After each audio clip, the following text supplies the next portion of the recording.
안녕하세요. 어떻게 명절 잘들 보내고 계시는 중이십니까? 네. 혹시 명절 증후군에 시달리고 계시진 않습니까? 네. 그리스도인이 시달려야 될 명절 증후군이 있습니다. 네. 구원받지 않은 가족들 만나고 오면 계속 마음에 밟히고 마음이 쓰이는 그리스도인만의 명절 증후군이 있다고 생각을 합니다. 이러진 영혼들을 볼 때마다 늘 마음 한구석이 정말 안타깝고 그 영혼들을 볼 때마다 부담도 되고 거룩한 부담이라 그러죠. 전도를 해야 된다라는 그 간절함도 생기고 그게 그리스도인이 겪는 명절 증후군이라고 생각을 합니다. 세상 사람들이 겪는 시자만 들어가면 벌써 부담스럽고 하는 그런 시월드 때문에 생기는 명절 증후군이 아니라 그리스도인은 정말 영혼들 때문에 명절 증후군을 우리는 겪을 수밖에 없는 사람이다라는 생각을 해보게 됩니다. 근데 그런 기회가 사실 나쁜 게 아니라 그것을 통해서 또 전도의 기회도 되고 전도가 한 발짝 더 진보하는 그런 기회가 된다고 생각을 합니다. 같이 기도드리도록 하겠습니다. 은혜로우신 아버지 하나님 감사를 드립니다. 주님의 놀랍고 청량할 수 없고 무한하신 은혜와 사랑으로 말미암아 감히 하나님의 자녀라 일컬음을 받을 수 없던 저희들을 하나님의 자녀로 변화시켜 주시고 신분을 얻게 해주신 것 감사를 드립니다. 돌아보면 우리의 행한 것이라곤 참으로 하나님의 심판과 진노의 대상이었던 죄밖에 없던 삶을 살아왔지만 그럼에도 불구하고 하나님께서는 저희를 사랑해 주셔서 우리 각자의 인생길 가운데 주님의 은혜의 복음을 만날 수 있게 해주신 것 감사를 드립니다. 하나님께서 우리와 같은 불완전하고 우리와 같은 육신이 강한 신이었다면 저희는 구원의 가능성이 조금도 없었을 것입니다. 그런데 하나님 되심으로 말미암아 저희를 구원하여 주신 것 참으로 감사를 드립니다.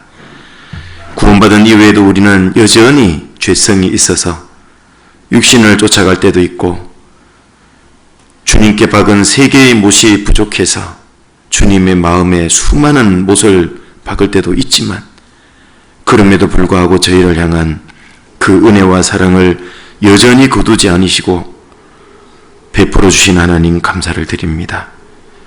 긍휼에 풍성하신 하나님의 은혜와 사랑이 아니었다면 구원받은 이후에도 저희들은 저희 신앙을 지킬 수 없었을 것입니다. 구원해 주신 것도 은혜고 구원받은 이후에 우리의 신앙을 지켜주시고 붙들어 주시는 것 또한 은혜이기에 은혜 위에 은혜라는 말씀에 더욱 감사가 됩니다.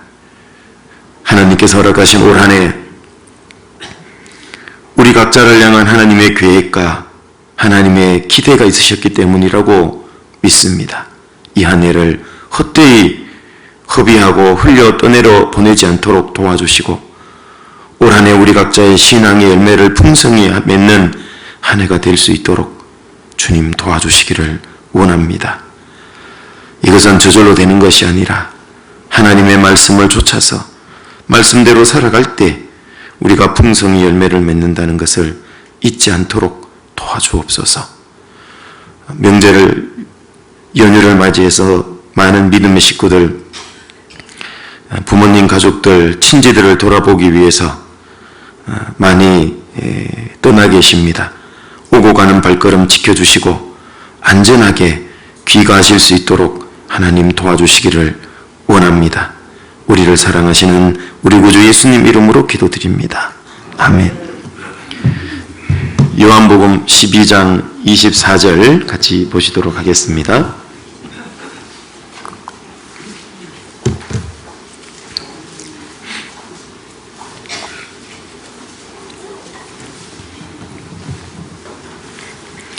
요한복음 12장 24절입니다. 같이 읽어 보시도록 하겠습니다. 내가 진실로 진실로 너희에게 이르노니 한 알의 밀이 땅에 떨어져 죽지 아니하면 한 알 그대로 있고 죽으면 많은 열매를 맺느니라. 네, 원래 교회 목표 말씀입니다. 풍성히 열매 맺는 교회, 그건 우리 각자 개인에게 적용을 해본다면 풍성히 열매 맺는 그리스도인이 되어야 될 겁니다. 풍성히 열매 맺는 그리스도인이 많지 않은 교회는 결과적으로는 열매를 맺을 수 없는 교회가 됩니다. 그래서 잘 아시는 대로 교회와 그리스도인은 불가분의 관계입니다. 그래서 요한복음 15장의 포도나무 비유도 잘 아시는 대로 예수님은 포도나무시고 우리는 가지입니다. 불가분의 관계라는 얘기입니다.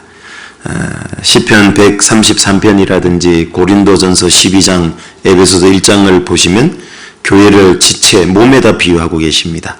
예수님은 교회의 머리다. 바로 몸에 머리가 있는 것처럼.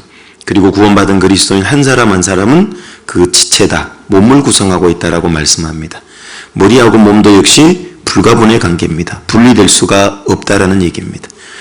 모든 교회의 비유에서 공통적인 강조점이 뭔지 아시죠? 붙어 있으랍니다. 에베소서 5장의 부부로 비유된 교회도 마찬가지입니다. 두 사람은 한 몸이기 때문에 사람이 나눌 수 없다고 말을 합니다. 또한 교회 비유를 양무리에 비유하기도 합니다. 양무리입니다. 양 한 마리는 교회가 될 수가 없잖아요. 양끼리도 붙어 있어야 되고 목자하고도 붙어 있어야 되는 겁니다. 모든 교회 비유에서 공통적인 강조점은 붙어 있으라는 얘기인 겁니다. 바로 구원받은 무리, 복음 있는 그 교회 가운데 붙어 있을 때 그 사람의 신앙이 든든히 세워진다. 불가분의 관계입니다. 그래서 한 사람이 교회 가운데 그리스도인이 개개인이 풍성히 많은 신앙의 열매를 맺으면 결과적으로 교회도 풍성히 열매를 맺도록 되어 있는 겁니다. 예수님께서 방금 요한복음 12장 24절에 자신을 가리켜서 하신 말씀이십니다. 내가 진실로 진실로 너희에게 이르노니, 잘 아시는 대로 중요한 말씀을 할 때는 진실로라는 말씀을 2번 반복하십니다. 가장 중요한 얘기를 하실 때 한 알의 밀이 땅에 떨어져 죽지 아니하면 한 알 그대로 있고, 예수님 자신을 한 알의 밀알로 비유하고 있습니다. 한 알의 밀이 땅에 떨어졌다. 예수님은 하늘에서 이 땅에 오신 한 알의 밀알로 오신 분입니다. 그런데 그 밀알이 죽지 아니하면 한 알 그대로 있고 죽으면 많은 열매를 맺는다 그랬죠. 죽은 것은 또다시 죽을 수가 없습니다. 살아있는 것이 죽을 수 있는 겁니다. 예수님은 영원한 생명을 가지고 오신 분입니다. 그 예수 그리스도께서 죽는다는 건 십자가의 희생을 가리키죠. 십자가에서 죽고 희생하시면 많은 열매를 맺습니다. 구원받은 많은 사람들이 탄생한다는 얘기입니다. 열매를 맺기 위해서는 반드시 조건이 있습니다. 죽어야 되는 겁니다. 죽지 않으면 열매를 맺을 수 없습니다. 썩어버리면 안 되는 겁니다. 구원받은 그리스도인은 썩어질 신앙생활을 하는 사람들이 아니라 자신을 죽는, 희생하는 삶을 사는 사람들이라는 뜻입니다. 그 희생하는 삶을 살 때 많은 신앙의 열매가 맺히는 겁니다. 썩어질 인생을 살아가면 구원받기 전에처럼 아무것도 거둘 수 없다는 얘기인 겁니다.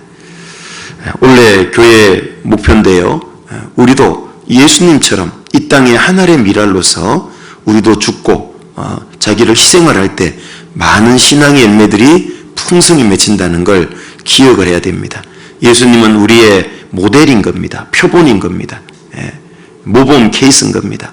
그래서 미리 이렇게 본을 보여주신 것처럼 나도 올 한해 한 알의 밀알로서 정말 내 자신이 죽는 삶을 한번 살아봐야 되겠다. 그렇게 결단을 하고 사는 게 아주 중요합니다. 그래서 왜 예수님이 이렇게 말씀을 하셨냐면은 신앙의 열매의 중요성을 설명하려고 그러는 겁니다. 뿐만 아니라 아까 요한복음 15장 1절 2절에도 예수님께서는 내가 참 포도나무요 내 아버지는 농부라. 예수님 자신은 포도나무고 하나님은 그 농부라고 말씀하세요. 무릇 내게 있어 과실을 맺지 아니하는 가지는 아버지께서 이를 제해버리시고 과실을 맺는 가지는 더 과실을 풍성히 맺게 한다고 요한복음 15장은 말씀하는 겁니다. 신앙의 열매의 중요성을 강조하기 위해서 여기도 한 알의 밀알로 얘기했고 요한복음 15장에는 예수님은 포도나무고 하나님은 농부라고까지 얘기를 한 겁니다. 뿐만 아니라 그리스도인 자신도, 우리 구원받은 각자도 성경의 많은 곳에 농부로 비유되어 있다는 사실을 아십니까? 왜 이토록 하나님을 농부고 예수님도 농부로 비유가 되어 있습니다. 예수님은 요한복음에 먼저 심는 자라고 얘기하잖아요. 우리가 거두는 자라고. 그렇죠? 예수님도 심는 농부십니다. 하나님도 농부고 그리스도인도 농부인 겁니다. 다 농부의 비유를 해놓은 겁니다. 왜 그렇게 해놓으셨을까요? 그건 바로 신앙의 풍성한 열매의 중요성을 강조하기 위해서 그런 겁니다. 잘 아시는 대로 시편 126편 5절 6절에 보면 눈물을 흘리며 씨를 뿌리러 나가는 자는 정령 기쁨으로 그 단을 가지고 돌아오리로다 그랬잖아요. 눈물을 흘리면서 씨를 뿌리는 사람이 그리스도인인 겁니다. 우리는 영적인 농부라는 걸 잊어버리면 안 됩니다. 내가 영적인 농부라는 걸 알 때 신앙의 풍성히 열매 맺는 그 지혜를 얻을 수 있기 때문에 그렇습니다. 마태복음 9장에 보시면 예수님께서 그 많은 구원받지 않은 유대인들을 보고 그 무리를 보고 민망히 여기셨다고 말씀하시죠. 그러면서 제자들에게 뭐라고 얘기하십니까? 제자들에게 이르시되 추수할 것은 많되 추수할 일꾼은 적으니 추수하는 주인에게 구하여서 일꾼을 보내어 주소서라고 그랬죠. 결국 그리스도인은 뭡니까? 전부 다 일꾼 농부인 겁니다. 그래서 고린도후서 9장 10절에도 심는 자에게 씨와 먹을 양식을 주시는 이가 이렇게 말씀하죠. 우리는 이 땅에 복음의 씨를 뿌리러 온 사람들인 겁니다. 예수님이 가장 먼저 이 땅에 복음의 씨로 십자가에서 죽고 희생하셔서 완성하신 그 복음 말씀을 성경에는 잘 아시는 대로 마가복음 4장이라든지 마태복음 13장이라든지 씨 뿌리는 비유를 보시면 그 씨가 말씀이다라고 정확히 번역하고 있잖아요. 우리는 이 땅에 복음의 씨를 뿌리는 농부라는 걸 잊어버리면 안 됩니다. 그걸 잊어버리면 다른 일을 자꾸 하게 돼요. 농부가 자기 본업이 농부라는 걸 잊어버리면 어떻게 돼요? 맨날 동네 사람방에 모여가지고 고스톱이나 하고 쪼르기나 하고 뭐 직고땡이나 하고 뭐 이런 걸 하고 있는 거예요. 그러면 자기 논밭은 어떻게 돼요? 황폐화되는 겁니다. 자기가 농부라는 걸 잊어버리면 좋은 열매를 거둘 수 있는 가능성은 거의 없는 겁니다. 구원받은 그리스도인은 잊지 말아야 될 게 있습니다. 나는 이 땅에 신앙적으로 영적인 농부라는 걸 잊어버리면 안 됩니다. 그래서 성경에는 참으로 많은 곳에 그리스도인을 농부라고 비유를 해놓은 겁니다. 이것은 신앙의 열매의 중요성을 강조하기도 하고 또 풍성히 신앙의 열매를 많이 맺어야 된다는 걸 계속 일깨워주고 열매의 관심과 집중하게 하기 위한 하나님의 방법이라는 것을 우리가 알 수 있잖아요. 그래서 이 신앙의 풍성한 열매를 맺기 위해서는 내가 농부라는 걸 잘 생각해 보면 농부가 어떻게 할 때 많은 열매를 맺고 어떻게 하면 못 맺는가를 확연히 알도록 되어 있잖아요. 그냥 막연히 어떻게 하면 열매 맺지 그러면 잘 안 와닿잖아요. 그런데 내가 농부라고 한번 생각을 해보세요. 그러면 농부가 좋은 열매를 가을에 얻기 위해서 어떻게 하는가를 잘 연구해 보면 내가 신앙생활을 어떻게 하면 영적인 농부로서 많은 열매를 거둘 수 있느냐 그렇지 않느냐가 보이기 시작한다는 얘기예요. 그래서 당분간은 좀 몇 개월이 될 것 같은데요. 오늘 제목을 풍성히 열매 맺는 그리스도인인데 부제를 농부에 비유된 그리스도인 첫 번째 시간입니다. 앞으로 당분간 농부에 비유된 그리스도인이라는 주제로 좀 몇 시간 계속 좀 배워보려고 합니다. 항상 집중해서 배우면 장점은 그 주제라든지 그 교훈에 대해서 깊이 있게 알게 돼요. 그런데 항상 단점이 있죠. 같은 걸 같은 주제를 계속 하다 보면 무뎌지기 십상인 겁니다. 그래서 이 무뎌지지 않도록 집중해서 말씀을 잘 들으시면 이 같은 주제를 깊이 있게 쭉 시리즈로 배워보면 깨닫는 깊이가 달라지도록 되어 있어요. 그래서 집중해서 한번 무뎌지지 않도록만 조심하시면 될 것 같거든요. 먼저는 우리가 농부를 통해서 많이 배울 교훈이 있는데요. 첫 번째는 이 농부는 자신의 밭에 대해서 너무 잘 알고 있다는 겁니다. 그게 유능한 농부인 겁니다. 자신의 밭을 잘 모르는 농부는 좋은 소출을 절대 거둘 수가 없는 겁니다. 잘 아시잖아요. 밭농사 지어야 될 때 가고 논농사 짓고 있고, 논농사 지어야 될 때 가서 밭농사 짓고 있으면은 좋은 열매를 거둘 수가 없잖아요. 그 밭의 특징을 정확히 잘 아는 것이 아주 중요한 겁니다. 자기가 농사 지을 논밭의 특징을 모르는 사람은요, 많은 시간과 노력을 투자하지만 좋은 걸 거둘 수가 없도록 되어 있는 겁니다. 그래서 이 유능한 농부는 자기 이 밭의 특징을 정확히 잘 알고 있는 겁니다. 이 그리스도인도 마찬가지입니다. 자기의 신앙의 밭의 특징을 잘 알고 계셔야 돼요. 그냥 막연하거든요. 많이 신앙생활하면. 신앙 열매 거둬야지. 근데 그 이상 깊이 들어가면 막연해지기 시작을 합니다. 우리가 생각해 봐야 될 큰 주제, 자신의 밭에 대해서 우리는 잘 알자. 세부적으로 첫 번째는 이 농부는 밭의 종류에 대해서 너무 잘 알고 있어요. 자기에게 몇 가지의 밭이 있고 어디 밭은 어떻고 크기도 어떻고 이런 밭에 대해서 자기 밭의 종류에 대해서 너무 잘 알고 있잖아요. 생각해 보세요. 내 밭이 아닌 남의 밭에 가서 열심히 농사 지어 놓으면 그거 잘못하면 내 거 안 되잖아요. 그래서 여기 성경에 보면 밭이 몇 종류가 나오고 있는데 우리와 다 상관이 있습니다. 기억을 해야 됩니다. 첫 번째는 이 지구라고 하는 게 밭이라는 걸 먼저 아셔야 됩니다. 이 지구 땅덩어리가 밭입니다. 기억을 하셔야 됩니다. 하나님이 아담 하와에게 지구를 주신 겁니다. 사실은. 그래서 잘 아시는 대로 집회 때 들어보셨죠. 왜 대우주가 필요하냐. 그건 바로 우리 은하를 달아야 되니까. 왜 우리 은하가 필요하냐. 거기에 바로 태양계를 달아야 되니까. 왜 태양계가 필요하냐? 거기에 바로 지구를 달아야 되니까. 왜 지구가 필요하냐? 거기에 바로 에덴 동산을 만들어야 되니까. 왜 에덴 동산이 필요하냐? 아담 하와를 위해서. 결론은 이렇게 되는 겁니다. 하나님은 그 아담 하와를 위해서, 즉 우리 하나님의 사랑의 짱인 사람을 위해서 대우주를 만들고 지구를 만들었다는 얘기인 겁니다. 잘 아시는 대로 이 천지 만물을 만드는 데는요, 자기 아들을 희생시키지 않았다고 우리는 성경을 통해 알 수 있죠. 그렇죠?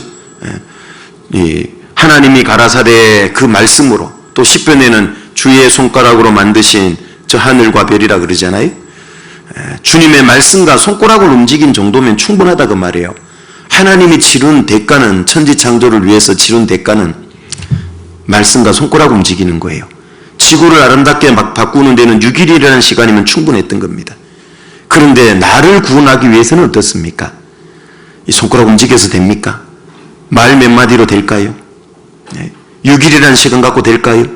절대 불가능한 일입니다. 하나님은 창세전부터 나를 구원할 계획을 가지고 계셨다고 성경은 말씀하잖아요. 자기 아들을 희생시켜서 나를 구원하신 겁니다. 나를 구원하는 일과 천지 창조는 비교 감이 안 되는 겁니다. 애초부터. 그만큼 나를 구원하는 일이 하나님께는 너무너무 중요하고 큰 일이었다는 걸 알 수 있는 겁니다. 하나님 볼 때 가장 가치 있는 일이에요. 자기 아들을 희생시킬 만큼 가치가 있는 일이라는 걸 우리는 기억을 해야 됩니다. 그래서 이 지구를 아담 하와에게 준 거예요. 마치 지구는 아담 하와에게는 밭과 같대요. 그래서 요한복음 창세기 1장으로 가보시면은요, 창세기 1장 28절입니다.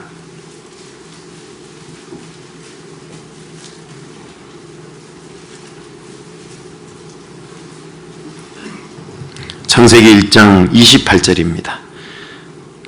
하나님이 그들에게 복을 주시며 그들에게 이르시되 생육하고 번성하여 땅에 충만하라. 땅을 정복하라. 바다의 고기와 공중의 새와 땅에 움직이는 모든 생물을 다스리라 하시니라. 여기 아담 하와를 지으시고 하나님이 그들에게 첫 번째 한 일이 뭐죠? 저를 많이 보시면 답이 없고 본문에 답이 있습니다. 아담 하와를 창조하시고 하나님이 그들에게 한 일이 뭐죠? 복을 먼저 주셨잖아요. 복을 주신 겁니다. 네. 구체적으로 뭔 복인지는 안 나오지만 짐작은 가죠. 어떤 복을 주셨냐면 그 본문을 읽어보시면 그들에게 이르시되 생육하고 번성하여 땅에 충만하라, 땅을 정복하라, 움직이는 모든 생물을 다스리라. 이게 일단 복이라는 거 알 수 있죠. 그러니까 지구 전체를 다스릴 수 있는 권한을 아담 하와에게 준 거예요. 말하자면 아담 하와는 지구 전체를 다스리는 권한을 하나님께로부터 이양받은 거예요. 위임받았다 그러죠. 그래서 이 땅의 왕으로서 하나님이 정복하고 다스리라 그런 거예요. 그러면서 여기 이어지는 2장 5절로도 가보세요. 여호와 하나님이 땅에 비를 내리지 아니하셨고 경작할 사람도 없었으므로 들에는 초목이 아직 없었고 밭에는 채소가 나지 아니하였으며. 여기 1, 2장을 읽다가 많은 분들이 헷갈려 하세요. 아니 1장에 다 만들었는데 2장에 또 뭘 이른가 하고, 아니 들에 초목이 없었다는 말은 뭐야, 1장에 다 만들었다면서 헷갈려 하시거든요. 1장에 대한 부연 설명이 2장이라고 보시면 되는 겁니다. 1장은 날짜, 시간 순서대로 설명한 거고 창세기 1장은, 2장은 그 전체에서 쭉 의미 중심으로 다시 1장을 설명해 놓은 겁니다. 그러니까 그렇게 이해를 하시면 안 헷갈리시겠죠, 그죠? 하나님께서 처음에 이 사람을 만들기 전에 어떤 상태였냐면 경작할 사람도 없었다 그랬잖아요. 경작할 사람. 이 경작하다라는 것은 히브리어로 아바드 이렇게 되어 있는데요. 여기에는 몇 가지 뜻이 있는데, 첫 번째는 말 그대로 일하다, 또 경작하다, 농사짓다 이런 뜻이에요. 농사짓다. 일하고 농사짓다. 또 하나는 섬기다, 봉사하다 이런 뜻도 있어요. 그러면 얼른 들어보면 좀 궁금한 게 생기죠. 아니 하나님이 복 줬다면서 왕이라면서 그러면 뭐 평생 농사 짓고 짓는 왕이야? 헷갈리잖아요, 그죠? 여기서 경작하다라는 의미는 하나님께서 아까 1장 28절에 말씀하신 그 일을 열심히 수행하고 일했다라는 의미로 보는 게 맞습니다. 지금처럼 뼈 빠지게 농사 지었고 경작하는 그런 의미보다는 정복하고 다스리는 일을 그렇게 표현해 놓은 겁니다. 하나님께서 맡긴 그 일을 열심히 봉사한 겁니다, 말하자면. 그래서 여기 아담 하와는 처음에 뭔 일을 해야 되냐, 땅을 정복하고 다스리고 하는, 그리고 자녀를 낳고 충만한 그 일을 열심히 하는 겁니다. 원래 일은 고통스러운 게 아니었다는 거 아시죠? 원래 일은 신성하고 영적인 겁니다. 성경을 처음 딱 펼쳐보면 어떤 하나님을 만나는지 아세요? 1번 놀고 먹는 안식하는 하나님? 맞습니까? 아니죠. 1장 1절을 어떻게 시작하고 있죠, 성경은? 태초에 하나님이 천지를 창조하시는, 일하시는 하나님으로 소개하고 있어요. 그러면 그 일이 하나님께는 지금과 같은 노동, 고역, 힘든 그런 일이었을까요?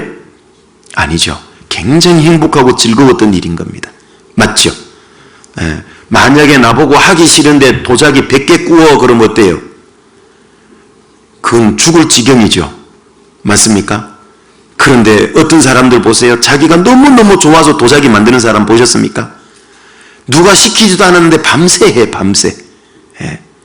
그 사람에게는 고역입니까? 즐거운 일입니까? 그게 너무 즐겁고 행복한 일이에요. 그거 하지 말라 그러면 병들어요, 그 사람은. 원래 처음에 일이 바로 그런 거예요. 이 일이 원래 줄 때는 하나님도 그랬고, 이걸 하면 너무 즐겁고 행복한 일이었어요, 말 그대로. 땅을 정복하고 다스리라 그러면 얼마나 즐겁고 행복할까요? 처음에 아담 하와를 딱 지어놓고 에덴 동산에 살게 했죠. 이제 이 땅을 정복하고 다스리면 어때요? 매일매일 신세계를 경험할 거예요. 맞죠? 자매님들 드라마 많이 보세요, 연속곡? 좋아하세요? 네, 솔직히? 네, 누가 그러더라고요. 자매님들이 좋아하는 프로 1번 드라마, 2번 연속곡, 3번 미니 시리즈.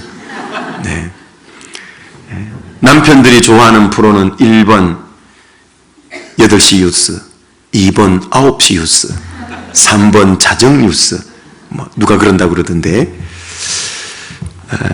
왜 드라마가 재밌냐면요, 여러분 똑같은 드라마를 계속 같은 편을 방송해주면 재방송하면 재밌어요, 질려요? 질리죠. 왜 사람이 거기에 빠질까요? 드라마 연속곡 보면 이 장면이 계속 전개가 다르게 가죠. 그러니까 기대감이 계속 어때요? 끝마칠 때 보면 꼭 아슬아슬하게 끝내놓잖아요. 그러니까 그 다음 편을 안 볼 수 없게 만들어 놓죠. 요즘 영화들이 또 그렇더라고, 돈 벌려니까. 옛날엔 그냥 한 방에 끝냈는데 꼭 2탄을 암시를 줘. 그 찝찝하게 안 보면 안 되도록. 그죠? 그리고 또 보게 되고 또 보게 되고. 아담 하와의 일상이 매일 그랬을 것 같아요. 오늘은 이쪽을 정복하고 이쪽을 다스렸어. 그러니까 못 보던 것들을 막 봤겠죠, 그죠? 와, 내일은 또 저쪽 가서 막 봤더니 어때요? 맨날 새로운 일상이에요. 괴로웠을까요? 즐거웠을까요? 또 2장에 보면 짐승의 이름을 지는데요, 한 놈 왔는데 보니까 기가 이렇게 오똑하게 썼어. 이름을 토끼라고 지어볼까? 너는 토끼라고 해라. 또 왔는데 조금 생긴 게 미련 곰탱이처럼 생겼어. 너는 곰이라고 해. 이름을 다 지어줬다 그랬잖아, 자기 앞에 온 동물들, 그죠? 날마다 신기했을 거예요. 여러분들 동물원에 갔는데 생각해 보세요. 첫 번째 우리에 봤는데 코끼리, 두 번째 우리 봤는데 엘리펀트, 세 번째 우리 봤는데 또 코끼리. 계속 코끼리면 어떻게 돼요? 다음에 기대감이 생겨요, 안 생겨요? 지겹다, 나가자, 이렇게 되잖아요. 그런데 코끼리 봤는데 그 뒤에는 뭐 하마, 그 뒤에는 무슨 앵무새, 별별 것이 막 나와. 갈수록 더 신기한 거. 그럼 어때요? 그 기대감이 생기잖아요. 더 보고 싶잖아요. 신나잖아요. 놀이공원 가보세요. 똑같은 바이킹 하나만 있으면요, 바이킹 한 100번 타라 그러면 어떻게 될까요? 타기 싫어지잖아요. 별별 걸 다 만들어 놨잖아요. 아마 아담 하와가 매일매일이 그런 새로운 디즈니랜드 가가지고 새로운 기계 타는 걸 했을 것 같아. 얼마나 재미있었고 즐거웠을까요? 그래서 정복하고 다스리는 일은 너무너무 행복하고 재밌는 일이에요. 왜 사람들이 해외여행을 자꾸 가려고 그럽니까? 왜죠? 네. 예를 들면은 포천 허브랜드 가보세요. 그럼 어떤 생각이 막 기대감 팍 올라와요. 가봤는데 이런 생각 들까요? 별로 기대감 안 올라가죠, 그죠? 예. 만약에 허브랜드 10번 간 사람에게 또 한 번 가라 그러면 어떨까요? 네가 갔다 와. 예. 그런데 한 번도 안 가본, 예를 들면 유럽 여행을 누가 보내준대. 갈까요, 안 갈까요? 시간이 없어도 갈까요, 안 갈까요? 시간이 없어도 만들어서 갈 거예요, 막. 예. 왜 그렇죠? 예. 안 가본데, 그쵸? 예. 신기하잖아요, 가보면. 아담하와가 아마 매일매일이 그랬을 것 같아요. 예. 우리도 새로운 문화를 경험하고 새로운 나라의 어떤 문화를 보면 어때요? 재미있고 즐거움이 있잖아요, 사실은. 그죠? 예. 그래서 성경에 뭐라 그래요? 눈은 보아도 족함이 없고. 왜요? 한국 거 다 보고 나면 만족이 됩니까? 족함이 없어요. 일본 갔다 와볼까? 일본 가서 열심히 일본 거 다 보고 왔어요. 만족이 될까요? 동남아를 한번 가볼까? 동남아까지 다 갔다 왔어요. 주변에 섭렵하면 만족이 될까요? 남들 다 갔다 온다는 유럽도 한번 가볼까? 이 끝도 없잖아요. 왜냐하면 그 욕구가 있거든요. 사람은 다른 문화, 다른 세계를 막 경험하고 싶거든요. 그게 여러분 왜 그럴 것 같아요? 왜 그렇죠? 동물은 이상하지 않아요? 자기 바운더리 안에서 주로 살아가요. 영역 안에서. 맞죠? 근데 사람은 그게 안 돼요.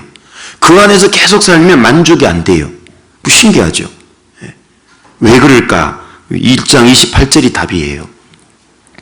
처음부터 사람에게 하나님이 그 성품 기질을 넣어주셨어요. 아담 하와에게.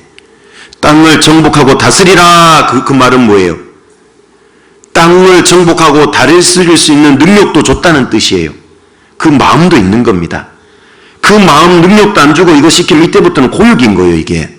그렇죠? 처음에 일은 즐거움이었다 그랬잖아요.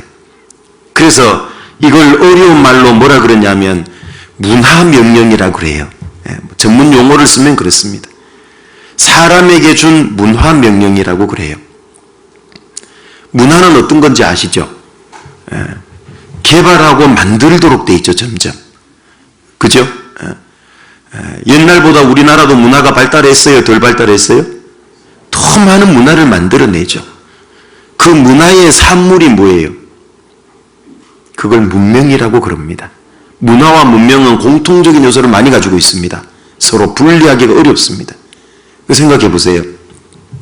문화는 정신적이고 지적인 영역이 강하잖아요. 보이는 게 아니에요.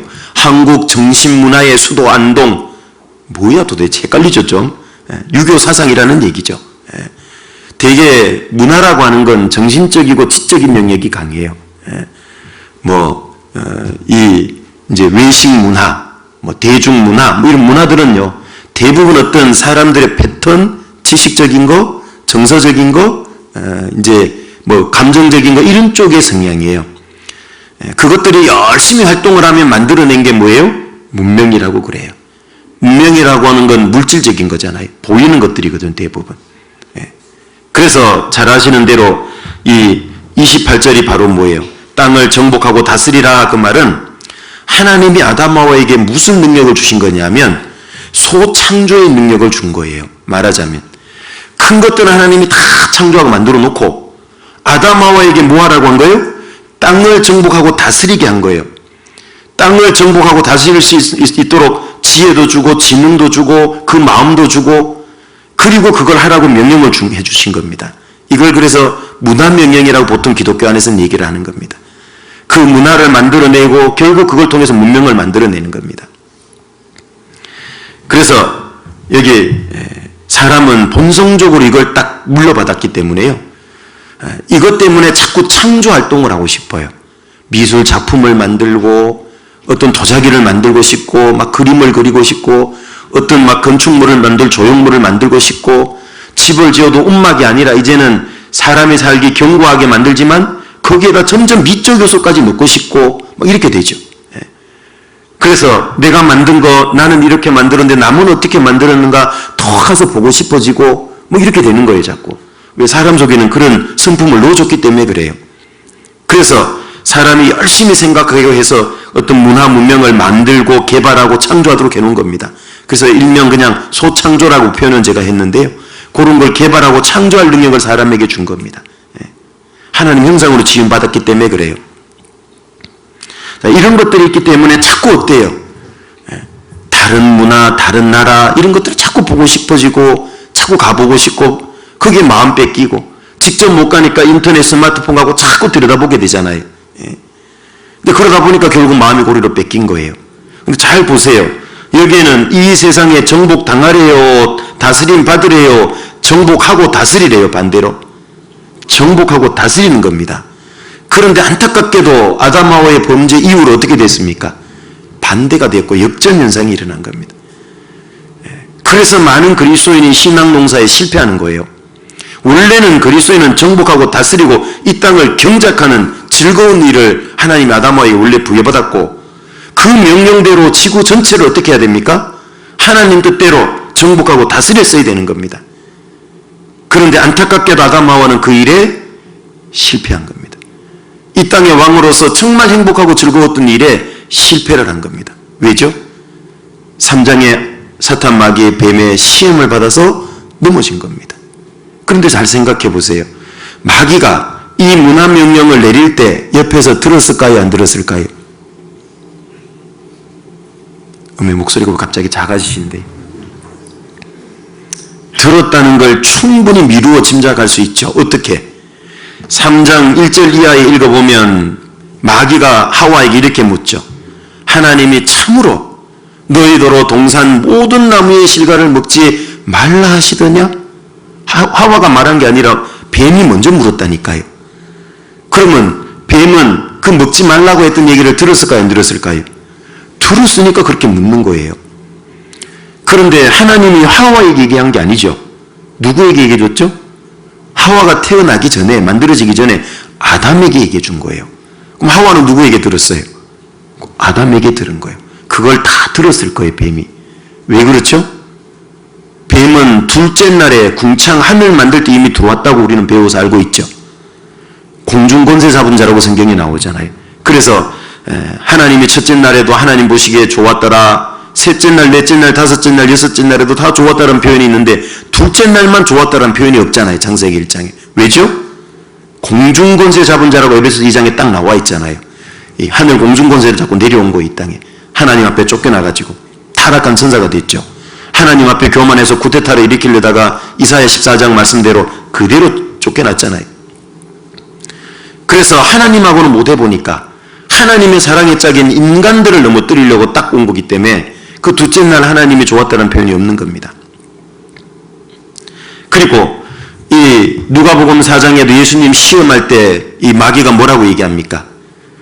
마지막 세 번째 시험할 때 예수 나한테 절만해.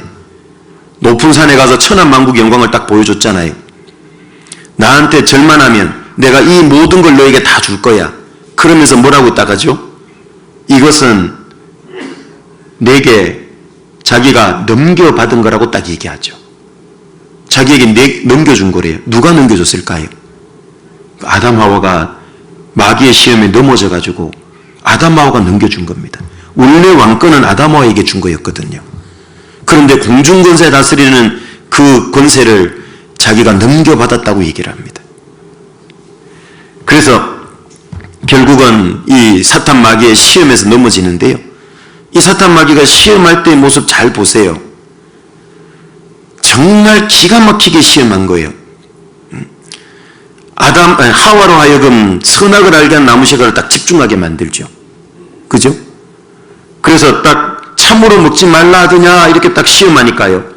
하와가 어떻게 딱 되는가 한번 봐보세요. 창세기 3장 가보시면 3장 6절입니다. 여자가 그 나무를 본즉 뭐라고요? 본즉 이게 문제인 거예요. 옛날에는 그냥 먹으면 안 되는 것보다 하고 남편한테 얘기 듣고는 문제가 없었어요. 그런데 그 뱀의 말을 듣고 나니까 그게 눈에 딱 들어오는 거예요. 왜 뱀이 그렇게 집중시켰냐 하면 5절이 답이죠. 너희가 그것을 먹는 날에는 너희 눈이 밝아 누구처럼 돼요? 하나님같이 된대. 하나님같이 돼서 선악을 알 줄을 하나님이 알기 때문에 먹지 말라 그런 거다. 그러니까 그게 자꾸 눈에 들어오는 거예요. 그래서 결국은 선악을 알게 나무시가를 따먹게 되잖아요.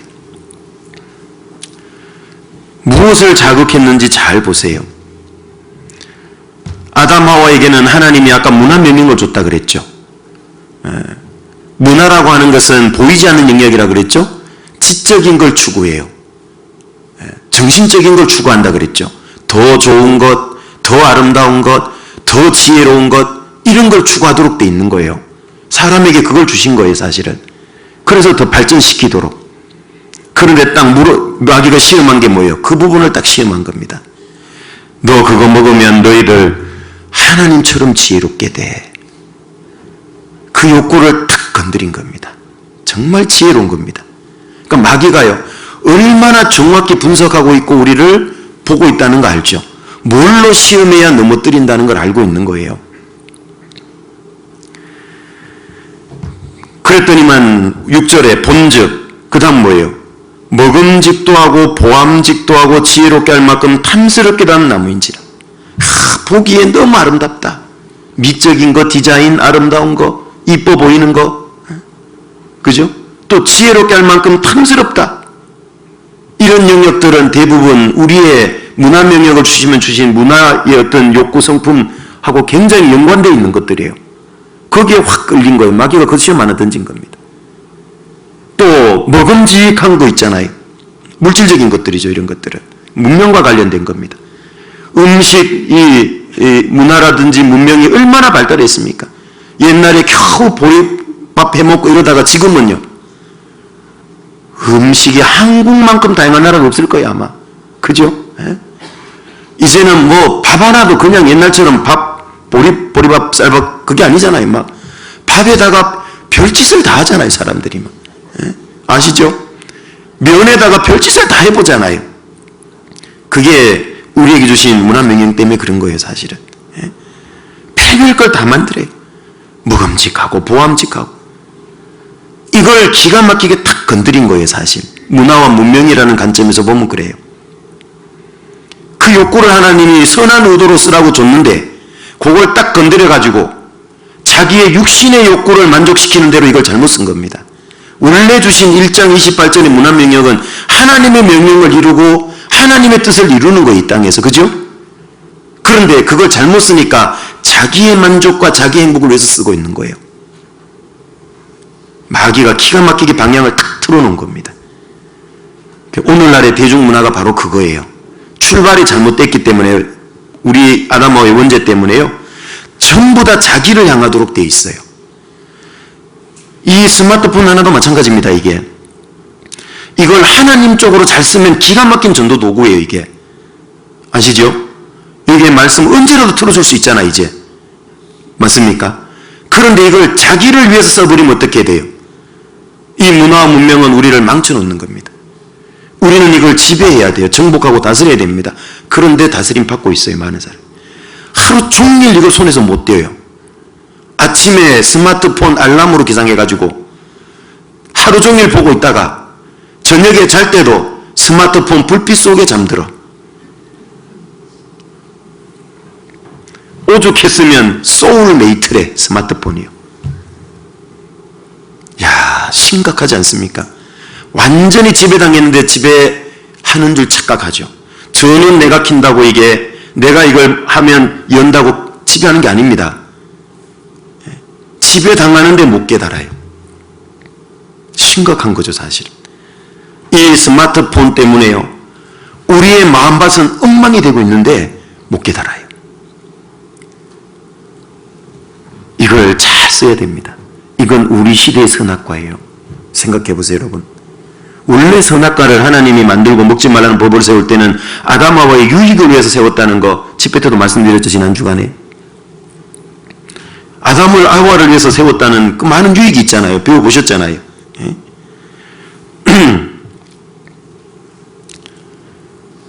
하나님처럼 영광스럽게 만들어주려고 그 쉬운 도구로 줬다 그랬잖아요. 뿐만 아니라 하나님의 사랑의 대상이잖아요. 아담하와는. 그죠? 단순히 그냥 무죄 상태가 아니라 영광스럽게 되려면 시험을 통과하고 이겨야 되는 겁니다. 그리고 이 법을 안 만들어줘도 아담하와는 하나님을 배반할 수 있다고 배우셨죠? 자유의지가 있기 때문에. 그걸 막아주는 역할을 한다고 말씀드렸죠. 법이 없어도 또 나갈 수 있어요. 왜? 자유의지가 있기 때문에. 먹지 말라는 법을 세웠다는 자체가 자유의지가 이미 있다는 걸 전제한 말씀이잖아요. 로봇처럼 만든 게 아니라고 지난 집회 때 배워보셨죠? 로봇처럼 만들면 절대 범하지 않죠. 선악과 보면 고개 돌리도록 프로그램 해놓으면 되니까. 그런데 우리를 그런 로봇으로 만든 게 아니고 인격체로 만들었다고 배우셨잖아요. 사랑의 대상, 최고의 하나님의 작품입니다. 인격체 대 인격체로 사랑하시려고. 그 최고의 선물이 잘못하면 아담하와를 넘어뜨릴 수도 있잖아요. 자유의지가. 그래서 하나님의 사랑을 배반하지 않도록 막아준 게 먹지 말라는 법이에요. 마치 이 세상 법이 범죄를 막아주는 것과 똑같은 거예요. 감옥에 가 있는 죄인들은 법이 믿겠지만 일반 시민은 이 법이 있어야 우리의 자유가 지켜지죠. 그죠? 선악과와 같은 거예요. 하나님 말씀에 잘 순종하면 이 선악과는 정말 영광스럽게 아담하와를 만들어주고 사랑의 짝의 위치를 잃지 않게 만들어주는 최고의 안전망이에요. 그런데 이걸 자기의 욕구를 충족시킨 대로 써보니까 어때요? 온 인류를 죄에 빠뜨려 버리잖아요. 그래서 우리 시대의 선악과가 저는 스마트폰인 것 같아요. 이걸 잘 써야 되는 겁니다. 자, 아무튼 여기 다시 돌아와 보시면 지구는 처음에 아담하와에게 무엇이냐? 하나님의 뜻을 명령을 이루어가는 밭이에요. 밭. 다스려가고 정복하고. 심지어는 아담하와가 범죄하고 나서도요. 이 땅을 하나님은 계속 경작하라고 얘기를 하는 겁니다. 3장 23절로 가보세요. 여호와 하나님이 에덴 동산에서 그 사람을 내어 보내어 그의 근본된 토지를 갈게 하시니. 자, 언제부터 이 일이 고통이 됐고 괴로움이 됐을까? 범죄한 이유입니다. 왜 그러냐면 여기 3장에 답이 있습니다. 17절로 가보세요. 아담에게 이르시되 내가 내 아내의 말을 듣고 내가 너더러 먹지 말라 나무 실과를 먹었은즉 땅은 너로 인하여 저주를 받고 너는 종신토록 수고하여 그 소산을 먹으리라. 땅이 내게 가시던 물과 엉겅퀴를 낼 것이라. 너희의 먹을 것은 밭의 채소인즉 내가 얼굴에 땀이 흘려야 식물을 먹고 필경은 흙으로 돌아가리니 그 속에서 네가 취함을 입었음이라. 너는 흙이니 흙으로 돌아갈 것이니라 하시니라. 자, 드디어 처음에는 범죄하기 전에는 땅이 아담하와에게 순종하고 순응하고 아주 우호적인 좋은 환경이었던 겁니다. 그런데 범죄하고 나니까 어떻게 됐죠? 땅이 적대적인 환경으로 바뀐 거예요. 가시덤불과 엉겅퀴가 솟아나기 시작했던 겁니다. 이때부터 노동은, 일은 즐거운 게 아니라 고통이 됐다는 걸 기억해 볼 필요가 있습니다. 그럼에도 불구하고 왜 농사를 계속 지어야 되는가? 그건 바로 우리에게 신앙의 교훈을 해주려고 그러는 겁니다. 지금도 타락했지만 아담하와가 범죄로 말미암아 온 세상이 죄 가운데 떨어졌지만 그럼에도 불구하고 이 세상은 여전히 밭이다라고 성경은 말씀하시잖아요. 처음에 범죄하기 전에 이 지구 전체가 밭이었고 범죄했지만 결국 이 세상도 여전히 밭이다라고 성경은 얘기하세요. 어떤 의미에서? 아담하와에게 줬던 최초의 명령, 문화명령이라는 의미에서 밭은 끝난 겁니다. 왜? 가시덤불과 엉겅퀴가 나는 밭이에요. 저주받은 땅이 된 겁니다. 이제 물리적인 공간으로의 밭의 의미는 끝난 겁니다. 아담하와의 범죄로 인해서. 그럼에도 불구하고 농사를 계속 지으라고 한 이유는 그걸 통해서도 물론 육신의 생명도 유지해야 되지만 많은 교훈을 담아놨기 때문에 그래요.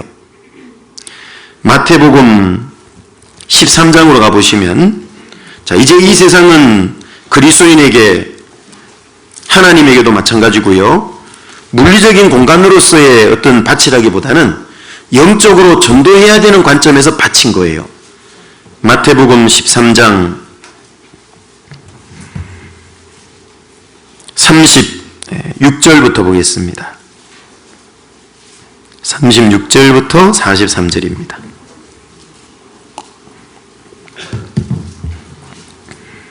이에 예수께서 무리를 떠나사 집에 들어가시니 제자들이 나와 가로되 밭의 가라지의 비유를 우리에게 설명하여 주소서. 대답하여 가라사대 좋은 씨를 뿌리는 이는 인자요. 밭은 뭐라고요? 세상이요. 밭도 하나님 볼 때는 세상으로 보는 겁니다. 세상을 밭으로 보는 겁니다. 좋은 씨는 천국의 아들들이요. 가라지는 악한 자의 아들들이요. 가라지를 심은 원수는 마귀요. 추수 때는 세상 끝이요. 추수꾼은 천사들이니 그런즉 가라지를 거두어 불에 사르는 것 같이 세상 끝에도 그러하리라. 인자가 그 천사들을 보내리니 저희가 그 나라에서 모든 넘어지게 하는 것과 또 불법을 행하는 자들을 거두어내어 풀무불에 던져 넣으리니 거기서 울며 이를 갈미 있으리라. 여기 42절까지 읽었는데요. 여기 밭은 세상이다 이렇게 얘기했잖아요. 이제 그리스도인에게 이 밭은 바로 뭐냐면 이 세상입니다. 세상. 물론 물리적인 공간으로서의 이 아담하와에게 경작하라고 한 것도 여전히 그 명령은 우리에게도 주어지고 있는 겁니다. 물리적인 공간에서의 밭은 지금도 여전히 유효한 겁니다. 계속 경작하라 그랬잖아요. 왜죠? 예전에는 농경사회고 목축사회이기 때문에 이렇게 경작하라고 그랬지만 지금은요 산업화가 진행됐기 때문에 우리의 경작해야 될 밭은 물리적인 논바닥, 밭바닥이 아니고요 직장일 수도 있고 그렇죠? 다양한 직장, 사업 그게 우리의 밭인 겁니다. 거기가 거기서 열심히 일을 해야 어떻게 되죠? 땀이 흘려야 필경은 식물을 얻는다 그랬잖아요. 내가 이 세상에서 살 수 있는, 먹고 살 수 있는 이 물질을 얻을 수 있는 겁니다. 그래서 물리적인 공간에서의 밭도 여전히 유효하고요. 열심히 일해야 되는 겁니다. 거기서 열심히 일을 하면 생명을 유지할 수 있는 식물을 얻게 되고 뿐만 아니라 그것을 통해서 복음 전하는 수단이 되는 거잖아요. 돈은 범사에 응용이 되느니라 그랬잖아요. 물질은. 그래서 지금도 여전히 물리적인 공간에서 우리가 열심히 일해야 됩니다. 밭에 나가서, 즉 직장 가서 게으름을 피우는 사람은 당연히 수입이 적은 거죠. 손을 부지런히 놀리는 자는 부하게 되고 게으르게 놀린 자는 가난하게 된다. 심은 대로 거둔다. 그건 구원받은 사람이나 안 받은 사람이나 똑같이 적용되는 하나님이 세운 법칙인 겁니다. 그래서 그 경작의 원리도 지금도 적용되고, 두 번째로 이건 영적인 밭이라고 볼 수 있어요. 물리적인 땅으로서의, 직장으로서의 어떤 밭이 아니고 사람들의 영혼의 일종의 밭입니다. 이 세상에 있는 밭이라 그랬는데요, 두 종류의 밭이 있습니다. 가라지가 뿌려진 밭이 있고 곡식, 알곡이 쫙 자라고 있는 밭이 있는 거예요. 그래서 우리는 이 세상이라는 밭에서 많은 추수를 해야 될 사람들인 겁니다. 이 하나님의 백성된, 천국의 아들 된 우리들은요, 이 세상에서 구원받지 않은 많은 영혼들, 그 가라지가 뿌려져 있고 온통 가시떨기로 뒤덮여 있는 그 사람들, 그 마음밭에 말씀을 전해서 말씀이라는 쟁기로 그 가시떨기를, 그리고 그 거친 풀을 다, 그리고 돌들을 다 골라내고 그들의 마음밭을 옥토로 만들어야 돼요. 그리고 거기에 말씀이라는 씨를 뿌려야 되는 겁니다.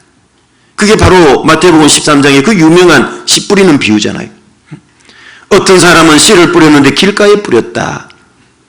많은 사람이 밟고 다니는 곳이에요. 그러니까 그 뿌리를 못 내리고 새가 와서 쪼아 먹었는데, 그 새를 성경에는 마귀 사탄이라고 정확히 표현하고 있잖아요. 또 어떤 밭은 돌짝밭이다. 흙이 얇음으로 뿌리가 내렸지만 햇볕이 돋으면 타버린다. 그 돌짝밭이라는 게 누가복음까지, 마태복음 13장이나 누가복음 씨 뿌리는 비유를 같이 연결해서 보면 돌이, 작은 돌이 군데군데 많이 박혀있는 밭이 아닙니다. 밑에 큰 돌이 박혀있고 위에 흙이 얇다 그랬잖아요. 겉으로는 싹이 난 것 같지만 좀 있으면 죽어버려요. 복음은 듣고 조금 이제 구원받으려고 했는데 그냥 무너져버리는 사람들이 있어요. 그게 돌짝밭인 겁니다. 왜? 그 돌과 같은 자기의 어떤 잘못된 생각, 고집, 무신론, 유물론, 막 이런 사상들이 있거든요. 그게 돌이 딱 박혀 있는 겁니다. 그게 좀 빠져나오려다가 안 빠져나오는 사람들이 있어요. 많은 사람이 지나간 길가와 같은 밭은 뭡니까?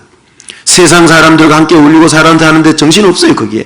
그 세상적인 것이 많이 세상적인 걸로 다져져 있는 거예요. 그리고 세 번째 밭은 가시떨기와 같은 밭이라 그랬잖아요. 씨가 떨어졌지만, 싹이 나서 자라지만 그 가시의 기운이 막았다 그랬잖아요. 그 가시가 바로 세상의 어떤 죄리의 유혹, 돈의 유혹이라는 겁니다. 그것 때문에 신앙이 제대로 열매 맺지 못하고 끝까지 구원의 알곡이 되지 못하는 사람도 있다 그랬잖아요. 자, 그게 다 밭입니다. 마음밭입니다. 우리 주변에 있는 이 세상에 많은 그런 밭들이 있는데요, 그걸 하나하나 우리는 거기서 좋은 열매를 거둬들여야 되는 겁니다. 그래서 물리적인 밭도 있지만은 두 번째는 영적인 밭이 있다. 우리 주변에 있는 사람들, 내가 처한 이 세상, 이게 전부 밭이라는 걸 우리는 기억을 해야 되는 겁니다. 그래서 우리는 이제 신약에 오면, 구약에는 문화 명령이지만 신약에 오면 명령이 딱 바뀌어요. 뭔 명령으로 바뀝니까? 선교 명령이란 걸로 딱 바뀌죠. 마태복음 28장으로 가보세요. 구약에 문화 명령이 있다면 신약에는 선교 명령이라는 게 있습니다. 28장 18절입니다.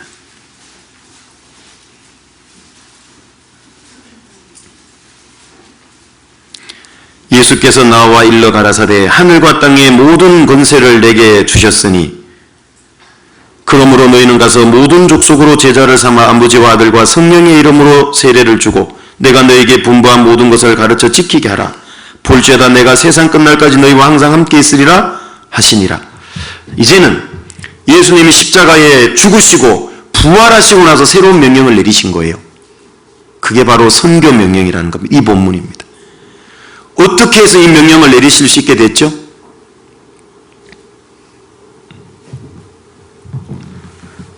예수님이 그걸 잃어버렸던 권세를 빼앗아 왔거든요. 뭐를 통해서요? 십자가를 통해서. 그래서 이미 창세기에는 3장에는 잘 예언이 되어 있죠. 뱀에게 뭐라고 하나님이 저주를 냈습니까? 장차 여인의 후손이 올 건데 너는 그 여인의 후손의 발꿈치를 상하게 하지만 그 여인은 그 발꿈치로 네 머리를 깨버리게 상하게 한다고 그랬잖아요. 예수님을 십자가에 못 박아 죽인 건 사탄 마귀가 발꿈치를 문 정도고요. 예수님은 그 십자가에 달리시면서 그 사탄 마귀의 머리를 깨버린 겁니다. 이제는 잠시 후에 죽을 뱀인 겁니다. 예. 이긴 겁니다. 그래서 성경에는 요한 1서에 읽어보시면, 그리고 요한계시록도 마찬가지지만 세상을 이긴 자가 누구냐고 예수님이라 그랬잖아요. 예수님만 이긴 자예요. 예. 그리스도인은 이기는 자라고 그랬잖아요. 진영 영역에 있는 사람들입니다. 그러다 예수님이 이제 지상 재림할 때, 이 세상을 심판할 때 우리도 예수님과 같이 이긴 자가 되는 거예요. 지금은 마지막 전쟁을 하고 있는 겁니다. 승리의 깃발을 꽂을 때가 눈앞인 겁니다. 이게 바로 예수님이 그 권세를 되찾아온 거예요. 그래서 이 18절에 뭐라 그럽니까? 하늘과 땅의 모든 권세를 예수님이 가진 겁니다. 아담 하와가 실패했던 걸 예수님이 되찾아왔어요. 그래서 예수님은 이 땅을 어떻게 바꿉니까? 물리적인 공간은 저주받은 땅이지만 영적으로 다시 정복해 나가는 거예요. 하나님의 나라를 다시 세워가는 거예요. 아담 하와에게 줬던 그 실패했던 일을 이제는 영적으로 예수님이 해가는 거예요.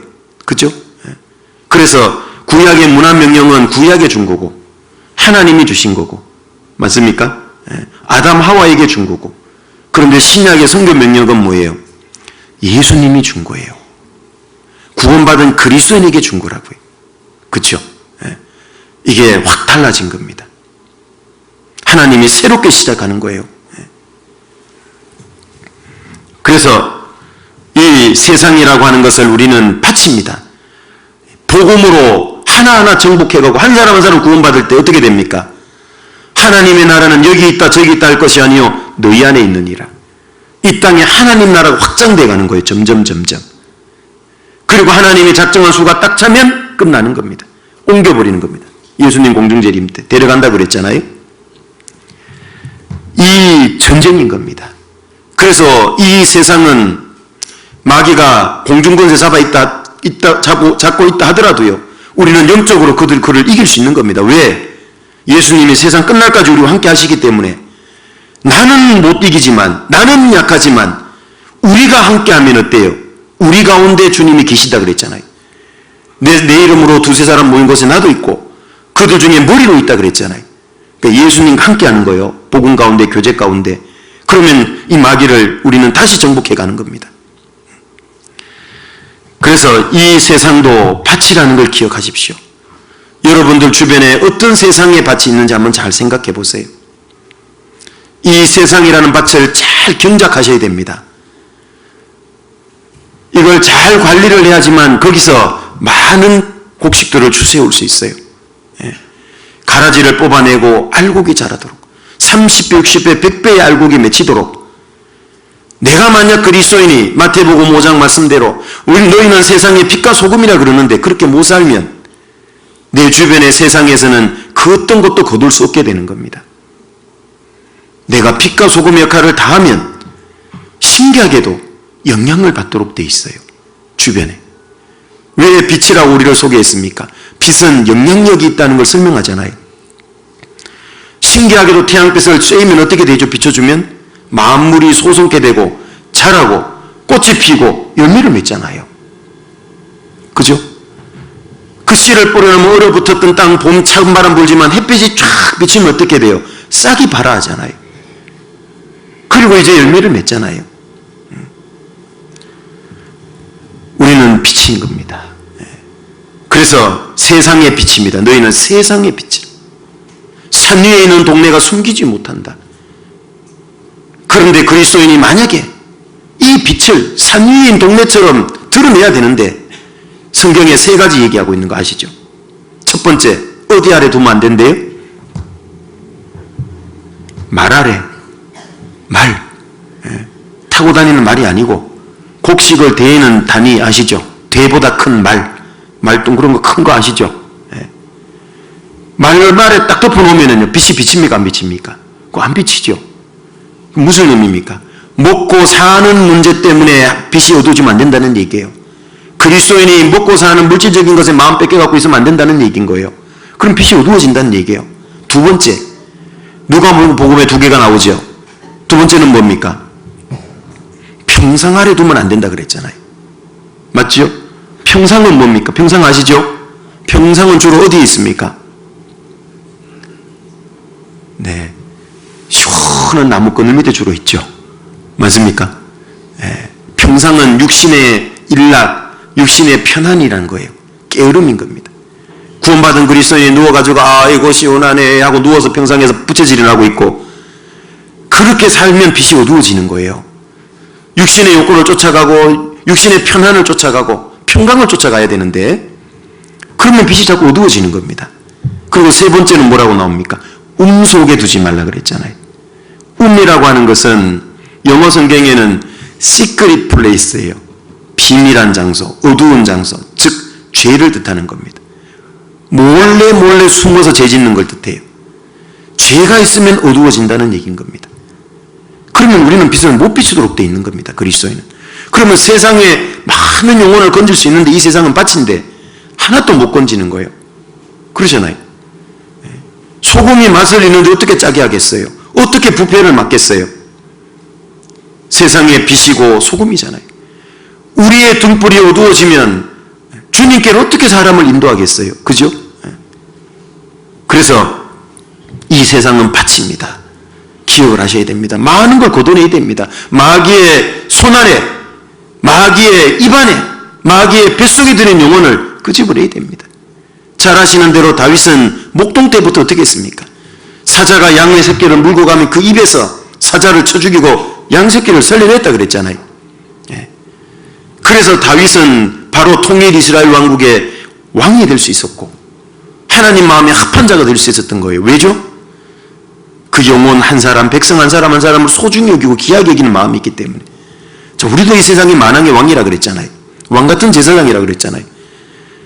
그 마귀 입에 아가리 속에 물려있는 영혼을 건져내야 됩니다. 그래서 이 세상은 밭입니다. 그리고 세 번째로는 이스라엘 민족도 하나님의 밭이라는 거 아시죠? 이사야 성경 5장으로 가보시겠습니다. 구약 이사야서 5장입니다.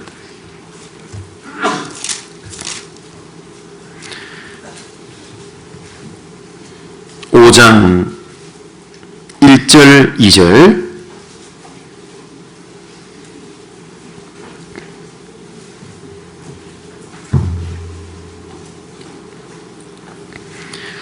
내가 나의 사랑하는 자를 위하여 노래하되 나의 사랑하는 자의 포도원을 노래하리라. 나의 사랑하는 자에게 포도원이 있으며 심히 기름진 사내로다. 땅을 파서 돌을 제하고 극상품 포도나무를 심었도다. 그 중에 망대를 세웠고 그 안에 술틀을 팠었도다. 좋은 포도 맺기를 바랐더니 들포도를 맺혔도다. 자, 이 기름진 산은 뭐를 뜻하죠? 가나안 땅, 이스라엘 땅. 그죠? 그 이스라엘을 주로 산에 많이 비유한 거 아시죠? 집회 때도 에스겔 36장에 보면 이스라엘 산들아 가지를 내고 내 백성 이스라엘에서 가지를 내고 그렇게 하잖아요. 왜? 산악 지형이 많기 때문에 그렇습니다. 자, 여기가 이제 기름진 산이라 그랬잖아요. 이스라엘이. 젖과 꿀이 흐르는 땅이니까 원래는. 그런데 거기에다 이스라엘 민족을 심었다 이거예요. 갈대 우르에 살던 아브라함을 뽑아다가 거기다 심었고, 또 애굽에 가서 흉년 피해가지고 종살이해서 400년 종살이하던 이 이스라엘 민족을 뽑아다가 다시 가나안 땅에 또 400년 만에 또 심은 거예요. 430년 만에 또 심었어요. 그런데 그들은 좋은 포도 맺혀야 되는데 뭔 포도 맺혔대요? 들포도를 맺혔대요. 3절 예루살렘 거민과 유다 사람들아 구하노니 이제 나와 내 포도원 사이에 판단하라. 내가 내 포도원을 위하여 행한 것 외에 무엇을 더할 것이 있었으랴. 할 거 다 했다 그 말이에요. 모든 걸 다 했는데, 다 도와줬는데 그들이 맺힌 건 뭐예요? 하나님 편에서는 포도원의 농부라 그랬잖아요. 아까 가지치기도 하고 거름도 주고 벌레도 잡아주고 다 했는데 이스라엘은 들포도를 맺었대요. 내가 좋은 포도 맺기를 기다렸거늘 들포도를 맺히면 어찌민고. 5절 이제 내가 내 포도원에 어떻게 행할 것을 너희에게 이르리라. 내가 그 울타리를 걷어 먹힘을 당케 하며 그 담을 헐어 짓밟히게 할 것이요 내가 그것으로 황무케 하리니 다시는 가지를 자름이나 전지죠 북을 돋우지 못하여 진려와 형극이 날 것이며 가십니다.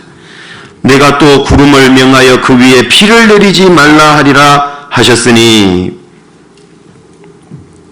7절은 같이 읽겠습니다. 대저 만군의 여호와의 포도원은 이스라엘 족속이요 그의 기뻐하시는 나무는 유다 사람이라. 그들에게 공평을 바라셨더니 도리어 포악이요 그들에게 의로움을 바라셨더니 도리어 부르짖음이었도다. 하나님은 이 이스라엘 민족을 통해서 좋은 포도를 맺게 하려고 그랬던 거예요. 그런데 결과는 들포도예요. 너무 악해졌다는 얘기인 겁니다. 하나님의 사랑이 부족해서도 아니고 그들이 하나님을 고의적으로 배척하고 배반한 겁니다. 그래서 이스라엘은 하나님의 포도원 밭이에요, 말하자면. 뿐만 아니라 잘 아시는 대로 예레미야 24장 1절부터 10절, 예레미야 24장 전체인데요, 10절로밖에 안 돼 있는데 거기 읽어보면 두 종류의 무화과가 나옵니다. 첫 번째는 극상품 무화과, 좋은 무화과가 있고요. 하나님의 성전 앞에 예레미야에게 하나님이 두 바구니에 담긴 무화과를 보여주는 거예요. 하나는 정말 좋은 무화과예요. 하나는 악해서 먹을 수 없는 나쁜 무화과예요. 그 두 개를 다 보여줍니다. 그러면서 뭐라고 설명하냐 하면 바벨론의 포로로 끌려간 이스라엘 민족은 이 좋은 무화과고 극상품 무화과고 이스라엘에 남아있는 사람들은 악하여 먹을 수 없는 무화과다. 그렇죠. 예. 그래서 결국은 누가 성전과 성벽을 재건합니까?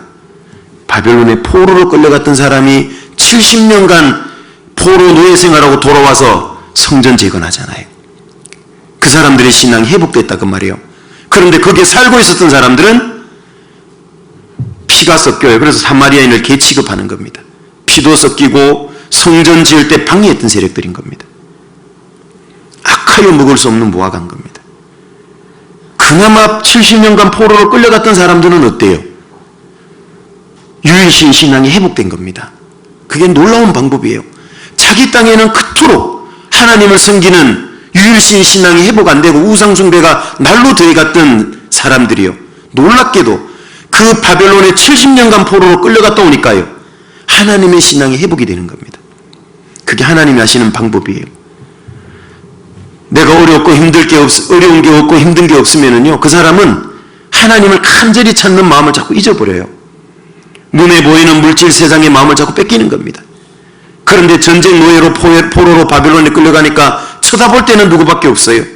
하나님밖에 없는 겁니다. 그래서 결국은 하나님이 어떻게 했는지 아시죠? 이 악하여 먹을 수 없는 무화과, 이스라엘 땅에 남아있는 사람들에게 보낸 선지자는 예레미야 선지자. 일명 무슨 선지자? 눈물의 선지자. 아무리 돌이키라고 해도 안 돌이켜요, 남아있는 사람들은. 반면에 포로로 끌려간 바벨론에서 페르시아까지 70년간 포로 생활한 그 이스라엘 민족을 위해서는 하나님 어떻게 했죠? 에스겔 선지자도 보내주고 다니엘 선지자도 보내주고 그러면서 그 선지자들을 통해서 무슨 예언을 해주죠? 회복에 관한 정말 희망과 소망에 대한 예언을 해주잖아요. 돌아올까? 회복시킬까? 위로가 되잖아요. 그래서 호세아서 2장에도 잘 아시죠? 내가 악을 골짜기로 환난의 골짜기라 그랬잖아요. 소망의 문을 삼아 주리니, 그죠? 예. 그게 바로 악을 골짜기예요. 바벨론 포로가. 그런데 거기에 소망의 문이 열리고요. 거기에 위로의 말씀이 있다 그랬잖아요. 호세아 2장에 보면. 하나님이 그들을 두 선지자를 보내서 위로해주고 회복의 소망을 보여주고 그리고 돌아와서 성전 짓게 한 겁니다. 그런데 안타깝게도 그렇게 해서 성전 재건하고 성벽도 재건하고 했지만 구약 말라기 성경을 끝으로 예수님 올 때까지 400년이라는 공백기가 있잖아요. 암흑기입니다. 이제 점점 하나님에 대한 신앙은 다 무너지고 없어져 버렸습니다. 드디어 예수님 왔을 때는 어떻게 합니까? 하나같이 예수님을 십자가에 못 박아 죽이라고 합니다. 다 악하여 먹을 수 없는 무화가 된 겁니다. 하나님이 볼 때 이스라엘의 밭은 엉망이 된 겁니다. 이스라엘이라고 하는 밭은. 그렇죠? 그런데 놀랍게도 지금 잘 아시는 대로 마태복음 24장 32절 33절에 무화과 나무의 비유를 배우라. 그 가지가 연하여지고 잎사귀를 내면 여름이 어떻다고요? 가깝다. 이와 같이 이 모든 걸 너희가 보거든 인자가 가까이 곧 문 앞에 이른 줄 알라.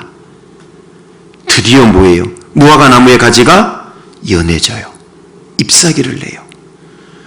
이스라엘이라고 하는 밭에 포도를 심었는데 들포도고 무화과를 심었는데 악하여 먹을 수 없는 무화과를 맺혔는데 그러던 이스라엘이라는 밭에 드디어 좋은 무화과가 열릴 준비를 하고 있어요. 그게 바로 가지가 연해지고 잎사귀를 낸다고 그런 거잖아요. 전도집회 때 많이 들어보셨잖아요. 이번에 들어보셨잖아요. 이스라엘이라고 하는 밭은 우리하고 무관한 게 아닌 겁니다. 이스라엘이라고 하는 하나님 밭을 열심히 봐야 돼요. 성경의 창세기부터 요한계시록까지 다 기록된 게 이스라엘이잖아요. 이스라엘은 God's timepiece라고 전도집회 때 들어보셨잖아요. 하나님의 시계예요. 이스라엘을 봐야 지금 하나님의 시계가 어디까지 흘러가고 있는가가 보이는 겁니다. 이스라엘의 밭을 잘 보십시오. 1900년 동안 황무지가 됐어요. 집회 때 배워보셨잖아요. 황폐화됐습니다. 그런데 그 이스라엘이라는 밭에 드디어 무화과 나무의 가지가 연해져요. 물이 올라와요. 잎이 무성해졌습니다. 이제는 서서히 열매를 맺을 준비를 합니다. 그래서 로마서 11장에 뭐라 그럽니까?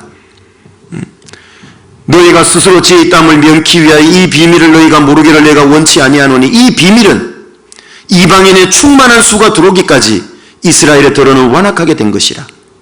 그리하여 온 이스라엘이 구원을 얻으리라. 더러만 완악해요. 이스라엘에. 예수님 시대는 다 완악해서 예수님 십자가에 다 못 박아 죽이라고 했지만 이제는 그런 완악한 이스라엘은 더러요. 영어로 임파트, 부분적이에요. 나머지는 부드러워졌어요.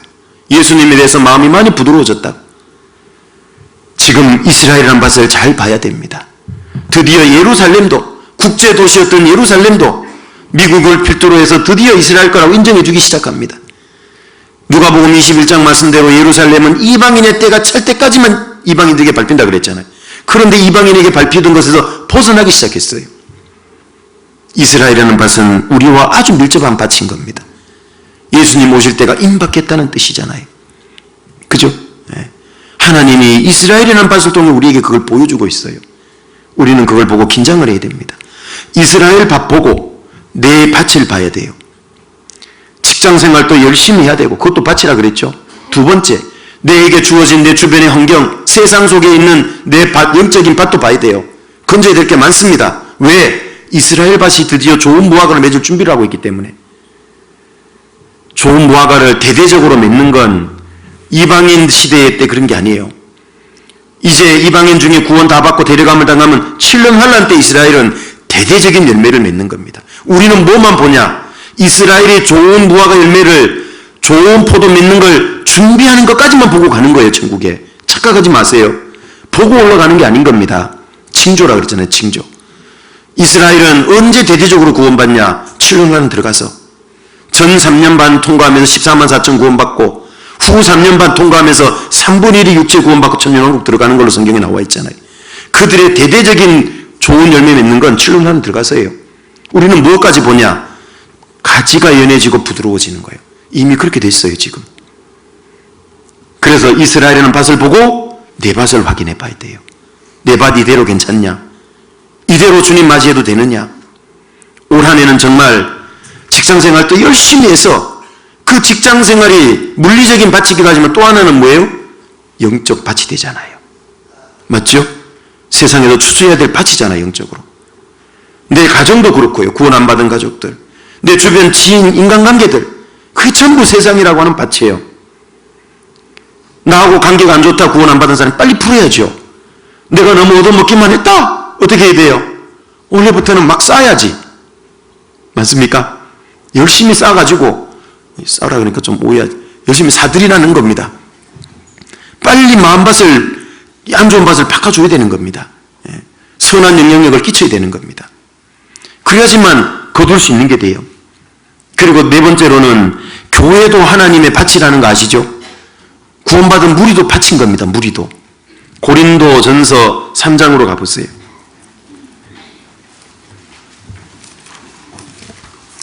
고린도전서 3장 9절입니다. 고린도전서 3장 9절.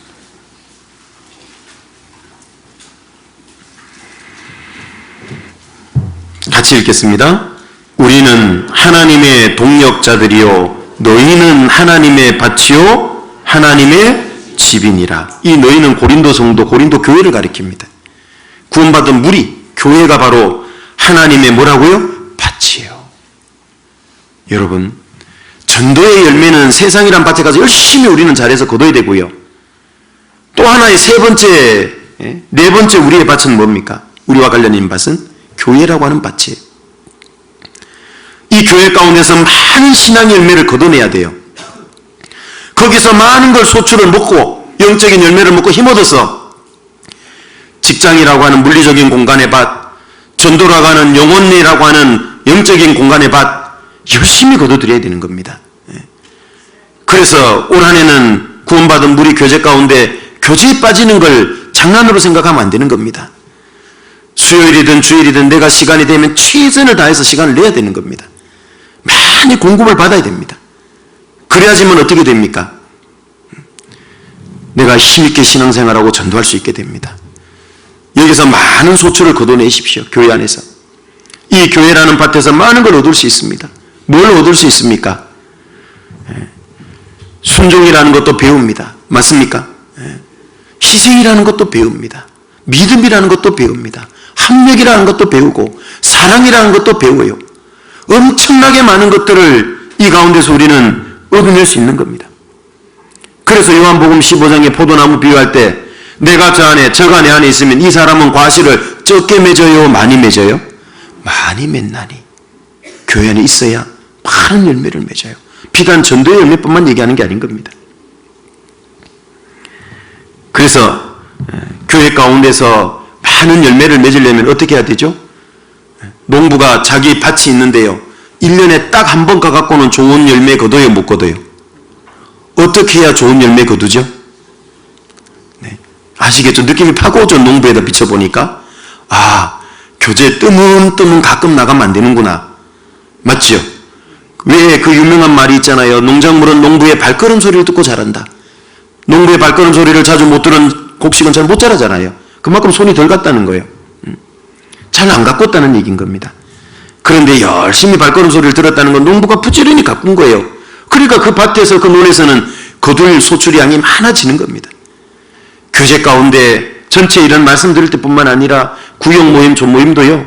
우리 많지 않잖아요. 구역 모임, 조모임 그냥 한 달에 한 번밖에 안 하잖아요.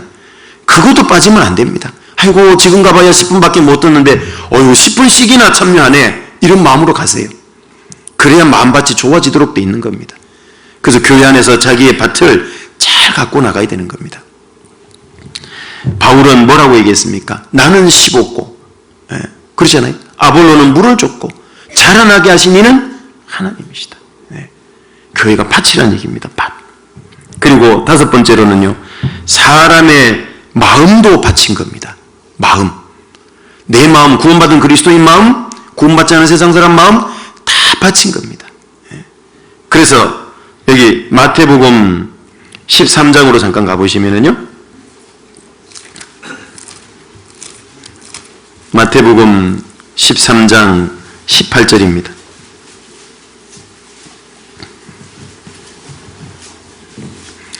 마태복음 13장 18절.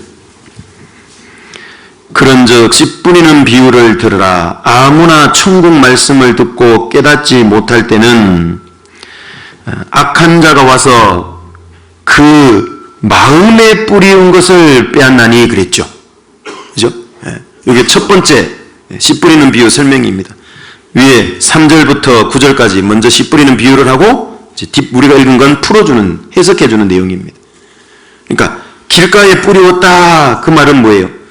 마음이 너무 완고하고 단단한 거예요. 그러니까 악한 자는 마가복음이나 누가복음에 보면 사탄 마귀예요. 이게 쫙 먹었다고 나오는 거예요. 말씀을 뺏어가 버리는 겁니다. 이게 마음이 뭐예요? 사람 밭이 마음을 비유하고 있거든요. 그 뒤에 이어지는 것도 돌밭, 가시밭, 23절에 좋은 땅, 좋은 밭입니다. 이게 전부 사람의 마음을 나타내잖아요. 마음. 구원받은 이후에도 마찬가지예요. 마음을 잘 관리해야 됩니다. 잘 아시는 대로 잠언 24장에 솔로몬이 증왕에 일찍이 게으른 자의 밭과 지혜 없는 자의 포도원을 지나며 본즉 자기가 생각이 기뻤대요. 왜죠? 막 가시덤불이 퍼졌고 거친 불이 덮였고 돌담이 무너졌대요. 왜 저렇게 됐을까? 좀 더 자자, 좀 더 졸자, 좀 더 눕자 하니 그래서 저렇게 됐구나. 그걸 깨달았다고 잠언 24장에 말씀하잖아요. 결국 그게 사람의 마음밭을 교훈해주고 있는 겁니다. 왜 이렇게 마음밭이 잘못됐을까? 그렇죠. 세상 사람은 오로지 육신의 일락 즐기고 세상의 쾌락 쫓아가고 죄 지는 데 마음 뺏겨있고 돈 쫓아가니까 딱 이 세 가지 마음밭이 되는 겁니다. 그런데 그 마음밭을 옥토로 바꾸려면 어떻게 해야 돼요? 저절로 안 되죠. 그래서 성경에는 쟁기가 나오잖아요. 쟁기로 갈아엎어야 되는 겁니다. 이 정도로 심하게 퍼졌다면요, 호미 갖고 캐내기 어렵습니다. 거의 쟁기에 준하는 걸로 확 갈아엎어야 되는 겁니다. 그게 뭡니까? 말씀입니다. 말씀. 그래서 그분들에게 꾸준히 복음을 전하다 보면요, 그 사람들이 결국은 좋은 밭이 돼요. 그래서 사람들의 이 마음도 밭이라고 성경은 말씀하고 있는 겁니다. 어떻게 해야 됩니까? 첫 번째는 내 마음밭에 관심을 많이 가지셔야 됩니다. 내 마음밭은 어떤가? 거친 불이 덮여있는 건 아닌가? 가시덤불이 덮여있는 건 아닌가? 지금 싹이 혹신하고 있는 건 아닌가? 돌담이 무너진 건 아닌가? 돌담도 일반 담이면, 콘크리트 담이면 한 번에 무너지지만 돌담은요, 돌로 쌓았기 때문에 한 개, 두 개 무너진 거예요. 그걸 한 개 무너질 때 얼렁얼렁 올려놨으면 되는데 방치해놨다 그 말이에요. 거친 불도 처음에는 작은 싹이잖아요. 처음에 제거를 했으면 쟁기질, 삭까지 동원 안 해도 되는데 방치하니까. 가시도 마찬가지고. 그래서 초반에 빨리 제거해야 되는 겁니다. 혹시 작년에 제거하지 못하고 가지고 놓으면 거친 불, 가시덤불, 무너진 돌담이 있다면 빨리 새 벽두에 복구하고 시작을 해야 됩니다. 그래야 그 밭에 거둘 소출이 풍성해집니다. 내 마음밭에 세상적인 것이 잔뜩 들어와 있다면 망하는 겁니다. 그래서 잠언 4장에도 무릇 지킬 만한 것보다 더욱 네 마음을 지키라 그랬죠. 생명의 근원이 이에서 남이니라. 그런데 그 마음 지키는 방법이 뭔지 잘 아시죠? 제가 자주 말씀드렸죠? 처음 듣는 것처럼 표정이. 잠언 4장, 이거는 꼭 기억하시라고 제가 말씀드렸는데, 잠언 4장 23절은 아까 무릇 지킬 만한 것보다 더욱 내 마음을 지키라. 생명의 근원이 이에서 난다 그랬잖아요. 지키는 방법이 앞에 20절부터 22절입니다. 앞에 붙어 있습니다. 지키는 방법이. 내 아들아, 내 말에 주의하며 나의 이르는 것에 네 귀를 기울이라. 그것을 내 눈에서 떠나게 말며 내 마음속에 지키라. 그것은 얻는 자에게 생명이 되며 그 온 육체의 건강이 됨이니라. 뭐와 뭐를 잘 지키라 그랬죠? 동그라미 치라고 그랬는데 안 치셨나 봐요. 귀하고 눈에다 동그라미 치고 별표 막 몇 개 붙여 놓으세요. 눈과 귀를 잘 지켜야 마음이 지켜진다는 얘기인 겁니다. 신기하게도 우리가 가지고 있는 지체 중에는 보이지 않는 마음과 연결된 통로가 있다 그랬죠. 그게 눈과 귀라고 그랬습니다.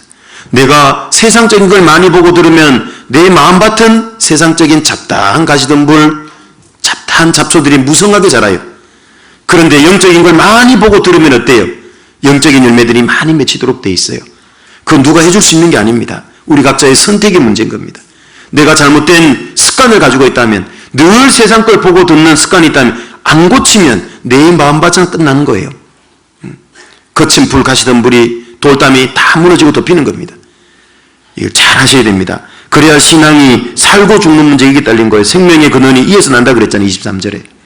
신앙이 사느냐 죽느냐 하는 문제는 결국은 뭡니까? 마음 잘 지키는 건데, 마음 잘 지키는 거는 뭐와 관련이 있다고요? 눈과 귀를 얼마큼 지키느냐 이 문제예요. 원래는 여기에 절대 지면 안 되는 겁니다. 그래서 사람의 마음도 밭이라는 걸 아셔야 됩니다. 먼저는 내 마음밭을 잘 지키십시오. 그래서 갈라디아서 5장 22절 23절에 성령의 9가지 열매가 막 주렁주렁 맺어져야 됩니다. 예? 성령의 9가지 열매는 9개인데 단수로 되어 있잖아요. 그죠? 고린도전서 12장에 성령의 9가지 은사는 다 따르지만 갈라디아서 5장 22절부터 23절에 성령이 주시는 9개의 열매가 있잖아요. 이 9가지 열매는 단수로 되어 있어요. 어떤 거를 얻고 어떤 걸 안 얻을 수 없다 그 말이에요. 신앙생활 다 잘하면 9개를 다 받아요. 사랑과 희락과 화평과 오래 참음과 자비와 양선과 충성과 온유와 절제니 9개를 다 받아요. 이거는 마치 종합 선물 세트라고 생각하면 되는 겁니다. 제대로 못 살면 9개를 다 잃어먹는다는 얘기예요. 단수로 되어 있어요. 9개 열매가. 그래서 내 마음밭에서 이런 신앙의 열매들이 잘 맺히도록 해야 됩니다. 그래서 아까 교제도 열심히 나오고 말씀도 열심히 들려주고 열심히 형제자매들 만나고 생각해 보세요. 맨날 세상적인 스마트폰 보고 세상 친구 만나고 오늘은 뭘 먹을까 맨날 배달의 민족 보고 요기요 보고 뭐 음식 시킬까나 고민하고 있고 그러면요 이게 맨날 무엇을 먹을까 무엇을 입을까 염려하지 말라 그러는데 그거 하고 있는 거예요. 그냥 어디에 가서 더 좋은 거 구경할까 딱 선악가죠. 뭐 어떤 먹음직한 거 어떤 보암직한 거 어떤 지혜롭게 할 만큼 탐스럽게 할 만큼 그 어디 있을까 계속 그거 쫓아가는 거죠. 넘어지는 거죠. 문제는 자기 마음밭을 잘 지켜야 됩니다. 그리고 나서 다른 사람 마음밭을 지키는 겁니다. 전도해서. 그래서 구원받은 이 그리스도인에게는요 밭이 여러 개가 있다는 걸 꼭 기억해야 됩니다. 직장이라고 하는 물리적으로 실제 내가 열심히 살아가야 되는 밭, 영적인 전도해야 될 밭, 이스라엘이라고 하는 밭, 교회라고 하는 밭, 내 마음이라고 하는 밭. 올 한해는 이 5개의 밭을 관심을 가지셔야 돼요. 여기서 많은 열매를 갖도록 노력해야 됩니다. 구체적으로 어떻게 하면 많은 열매를 맺느냐 농부처럼 하면 되는데 이건 계속 주일마다 제가 시리즈로 같이 배운다 그랬으니까 차근차근 배운 대로 한번 해보시면요 그 많은 걸 거둘 수 있는 도움이 되실 겁니다. 벌써 시간이 다 돼버렸어요. 오늘 점심을 안 준다 그래가지고 더 이상 하면 안 될 것 같습니다. 네, 기도하고 마치도록 하겠습니다. 은혜로우신 아버지 하나님 감사를 드립니다. 올 한 해 정말 주님 앞에 마지막 한 해를 산다는 심정으로 또 마지막 하루를 산다는 심정으로 우리 각자 후회 없이 최선을 다해 살아갈 수 있기를 소망합니다. 우리 각자의 신앙의 밭에 풍성한 많은 열매들을 맺는 올 한 해가 될 수 있도록 우리 각자에게 주신 여러 종류의 밭에 관심을 갖고 그 밭들의 세상적인 잡초나 가시가 나지 않도록 잘 관리할 수 있도록 인도해 주시기를 부탁을 드립니다. 우리를 사랑하시는 우리 구주 예수님 이름으로 기도드립니다.